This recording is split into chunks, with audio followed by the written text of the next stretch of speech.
പ്രഭാത പ്രാർത്ഥന 69 സങ്കീർത്തനം 9 വാക്യം. അങ്ങയുടെ ആലയത്തെക്കുറിച്ചുള്ള തീക്ഷ്ണത എന്നെ വിഴുങ്ങിക്കളഞ്ഞു.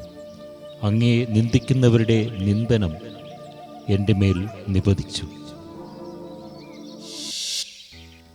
കരുണാമയനായ കർത്താവേ, മാനവകുലത്തിൻ്റെ മോചകനായ അങ്ങേ പീഡാനുഭവത്തെക്കുറിച്ച് കൂടുതൽ ധ്യാനിക്കുവാനായി ഈ 2024 വിശുദ്ധഭാരം ദാനമായി നൽകിയ അങ്ങേ കൃപയ്ക്ക് നന്ദി അർപ്പിക്കുന്നു.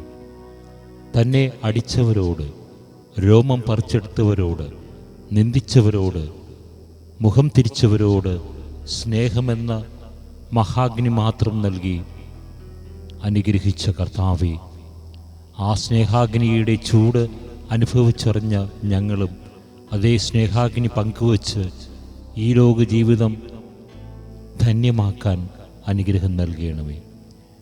എന്തും സഹിക്കാനും പൊറുക്കാനും ക്ഷമിക്കാനും ഞങ്ങളെ ശക്തിപ്പെടുത്തുന്നത് അങ്ങേ സഹായം മാത്രം.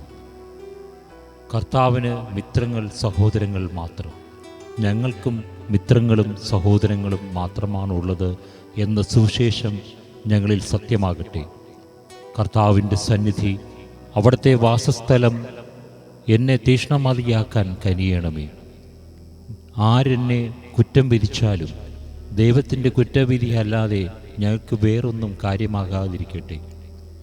അങ്ങേ സാന്നിധ്യത്തിൽ ചരിച്ച് മുന്നേറുവാൻ അങ്ങ് അനുഗ്രഹിക്കണമേ. ആമേൻ. വിശുദ്ധരുടെ മൊഴിമുത്തുകൾ. വിശുദ്ധ സക്കറിയാസ്. ദൈവം തിരുമനസ് ആകാതെയോ അവിടുത്തെ പരിപാലനം ഇല്ലാതെയോ യാതൊന്നും ഈ ഭൂമിയിൽ സംഭവിക്കുന്നില്ല.